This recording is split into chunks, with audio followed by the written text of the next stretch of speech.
I want to bring in Judge Andrew Napolitano, our senior judicial analyst and law guy, because I'm curious on a lot of levels. There's the political part of the Alabama story, right? But there's a constitutional part of this. If he gets elected, how do they get rid of him if they don't want him in? Okay, if he's elected, they must seat him. They can't refuse to seat him. If they refuse to seat him because of these allegations, they're basically adding another qualification to becoming a senator, which the Constitution doesn't set forth. Yeah, that's not in there. Correct. If they do seat him, they can only expel him for something he has done while he's a sitting senator. There has simply no one ever been expelled from either house of Congress for something they did before they were in the Congress. So they would be stuck with him, to use the language of the streets. They really have to decide now whether or not they want to have a senator that no one will shake hands with because of the allegation against him, or a Democrat who the last polls show is now leading in the race.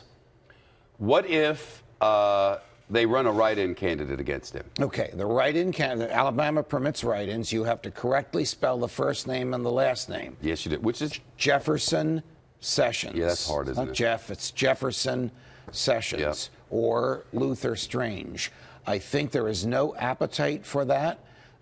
Listening to and reading emails from the chair of the Alabama Republican Party, they seem to fear, and they're on the ground there, that a write-in vote would split the Republican vote and let the Senate and let the Democrat waltz right in. Well, you know, I've been reading up. You know, one of the things we've written that everybody's learned, as a Mississippian, I already knew it. Right. But you might have thought they're Alabamans, right?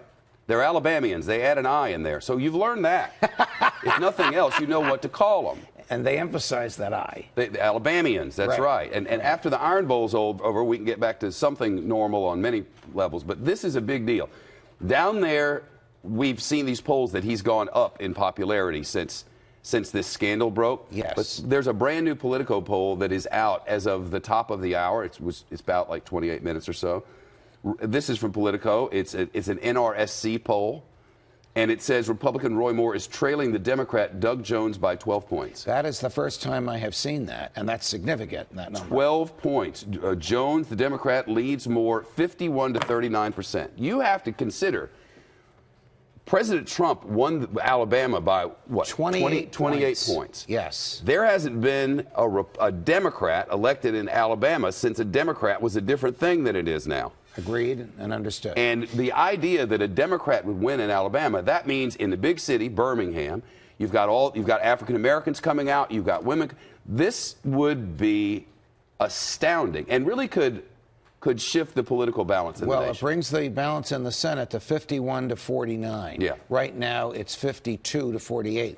And two of the Democrats aren't even Democrats; they're independents. Right, but they caucus with them. Bernie Sanders and Angus King. Right. Yep. It's as razor thin as it could possibly be, Shep. So if you're the president, like we know Mitch McConnell doesn't want him to run. Right. We haven't heard from the president, but I presume we will hear from him shortly. I think you're going to hear from him in a couple of minutes on this. I don't know how he can avoid answering it. And here's their dilemma. The Republican Party nationally believes, I think rightly so, it has problems with the votes of married women. So do they want to address this issue and live with a Democrat, or they want to look the other way and let Roy Moore get in? There's no clear thinking about which way they want to go on this, and there's no legal avenue for them to stop him. It is too late.